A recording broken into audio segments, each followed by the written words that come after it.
Welcome to another community interview. My name is Ian Parkinson, and I'm here today with Jolene Paronto for the Miwasin Friendship Centre in Medicine Hat. Mhm. Welcome. Marcian.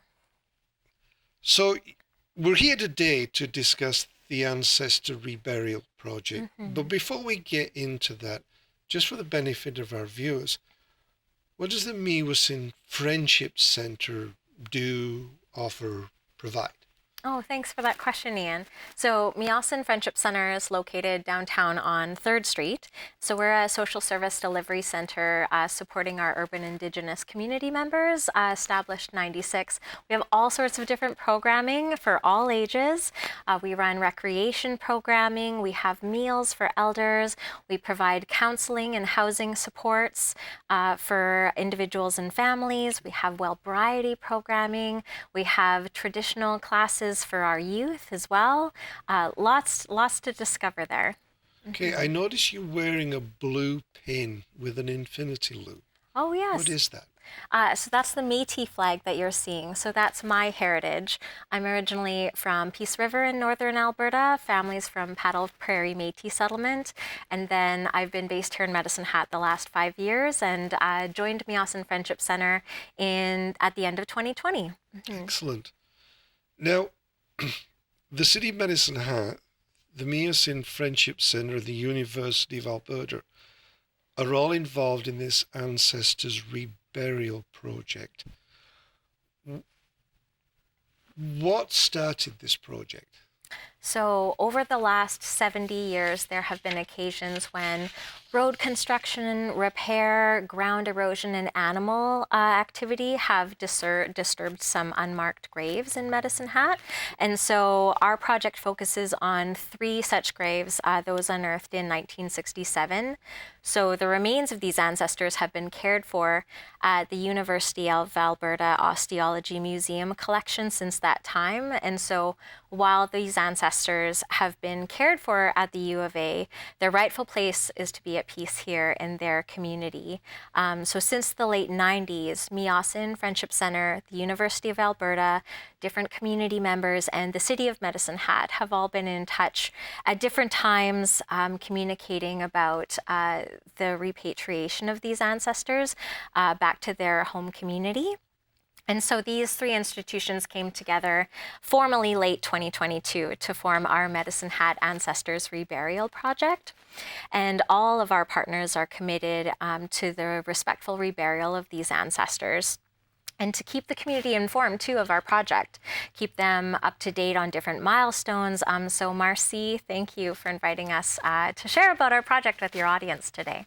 So, where are the ancestors' remains right now? So they're currently being cared for at the University of Alberta, which Okay. is in Edmonton, within the Osteology Museum collection. So, what's the process to get them from the U of A in Edmonton to Medicine Hat? hmm It's been quite a journey. So, our partners have been hosting different community consultation events Okay. that we can talk about in a little bit. And because we really want to involve all the communities in southeastern Alberta, because that's where these ancestors were originally lived their lives, and were laid to rest. And so, these ancestors, we don't know specifically which community they specifically belonged to. So we want to involve everyone who's interested to talk about what's most appropriate to lay them to rest. If you're curious about where the remains were originally recovered, so July 1967, there was some badger activity that revealed these human remains. They were originally nearby the then Lynch cattle feeding station. Um, the land's topography and city limits have changed since 1967, but with the help of our City of Medicine Hat team members, in August, they were able to determine the closest approximation to where these burials were originally discovered, and that Hmm. was near the base of Scholten Hill. Is there any osteobiography information about these remains? Yes, Ian. So the original burials were consistent with those of indigenous peoples, and the indigenous origin as well of the remains is supported by the historical context of where we are in Medicine Hat. I can tell you about these ancestors a little bit. So we had three nearly complete sets of human remains that were recovered, included a female who lived to be 50 to 60 years old, and then a short distance away, buried next to one another, were a child about 4 to 5 years old and an infant who lived maybe between 6 to 12 months old. At the time of excavation, all three had likely been buried at least 80 years. So if we discovered them in 1967, that brings us back at least as long ago as the 1880s, if you can imagine. Cause of death could not be determined for the ancestors, but we know that they were laid to rest respectfully by those who loved them, and so we want to do the same. This project's aim is to respectfully rebury them in Medicine Hat. What kind of ceremonial or appropriate method are you going to use to bring the remains from Edmonton to the Hat? Right. So the University of Alberta, the ancestors' current caretakers, they'll look after undertaking transportation back to Medicine Hat, but the details of precisely how are still open for discussion with our community. In relation to how the remains will be reinterred, our City of Medicine Hat partner will provide burial space at Hillside Cemetery, and there are plans there to place a memorial and a bench so people can visit that space comfortably. Okay, and will there be an appropriate ceremony during the reinterment? Yeah, absolutely. So when we talk about the customs and protocols to follow, these ancestors will be laid to rest again with ceremony, led by elders in our community. Our project team is gathering information on protocol that's been established in different places in Alberta, because these sorts of reburials, this is new work that's being done and will continue. So we're working with regional elders to determine appropriate customs to incorporate into this reburial, and it'll be open to the public to attend as well. Okay, this is obviously very important not only to your organization and the community, but it sounds like it's important to you as well. Oh, yeah, absolutely. This is a really unique opportunity to be included in this sort of work. Earlier this year, I sat with an elder and knowledge keeper who encouraged me really to keep my mind and heart focused on these ancestors that we're serving, seeing them home where they belong. This work that we're doing for them, it's for them, you know, and they're watching the work that we're doing. I really believe that. I feel that deeply. And so I'm honored to be included in this endeavor to lay our ancestors to rest respectfully. Okay, so what's your next milestone? So next, you can look forward to in February, it'll be our fourth community consultation. We've hosted 3 of these already in August, September, and just last week. Okay. They're open to the public. And also I should mention, we have a project webpage that launched back in March. So there's lots of FAQs on that site. And that's also where interested community members can connect with our project team. Okay. If they want to learn more, if they want to be involved, there's a contact sheet on our webpage, and the City of Medicine Hat hosts that page. Excellent. Is there anything else you'd like to share about this ancestor reburial project? You know, we knew when we started this work how important that it would be to our community, to the ancestors themselves. And we knew that it would spark a lot of meaningful conversation too, just like we're doing here. But a special unexpected outcome of this project is how it's uniting distant relations. So folks have traveled to us here in Medicine Hat for our community consultations from as far away as like remote northern Alberta down south here to learn more about these ancestors and this work. And as a result, they're exploring their own family ties to this region. And so we're actually discovering family ties within our project team. And so some of us have new cousins that we've gotten to get to know. Good for you. What is the difference between an elder and a knowledge keeper?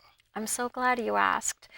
So, as I'm reconnecting to culture and exploring my heritage, I'm joining a new generation of knowledge keepers that's learning about tradition and ceremony and protocol and language. And so, I'm gathering all of that knowledge not to keep for myself, but to share with my peers and the next generation.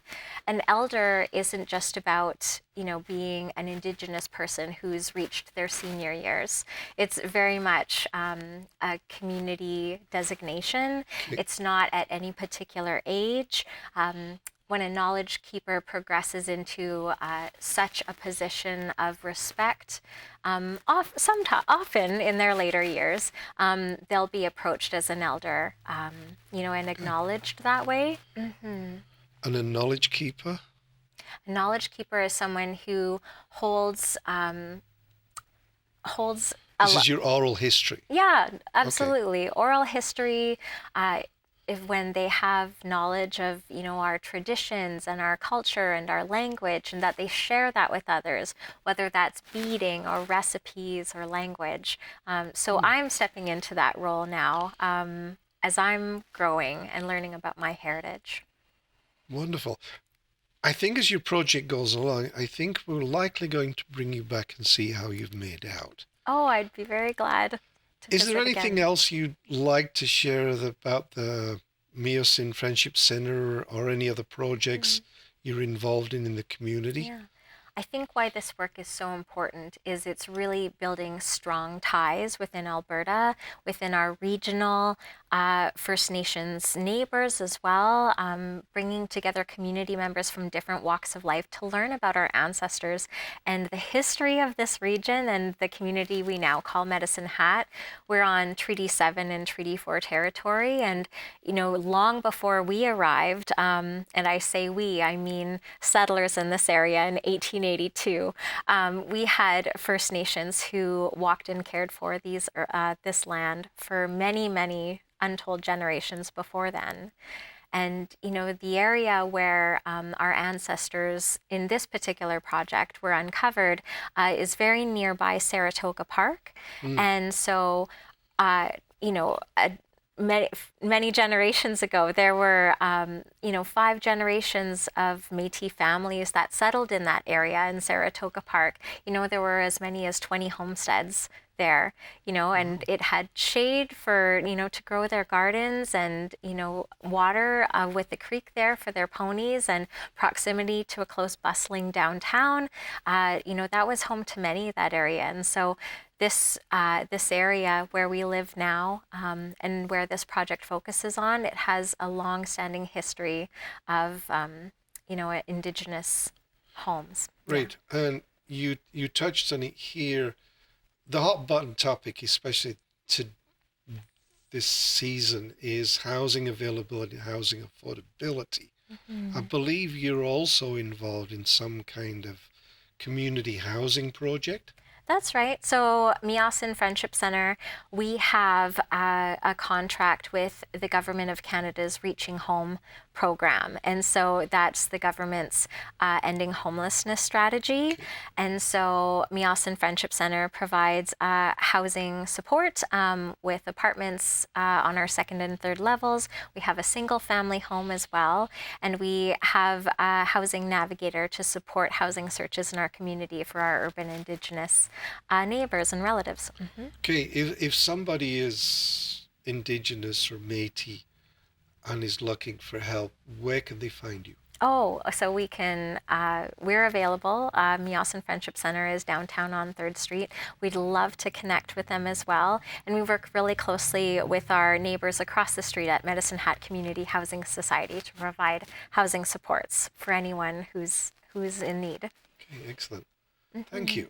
Oh, my pleasure, Ian. Thank you for watching Community Interview. I'm Ian Parkinson, and I'm here with Jolene Peronto from the Miocene Friendship Center.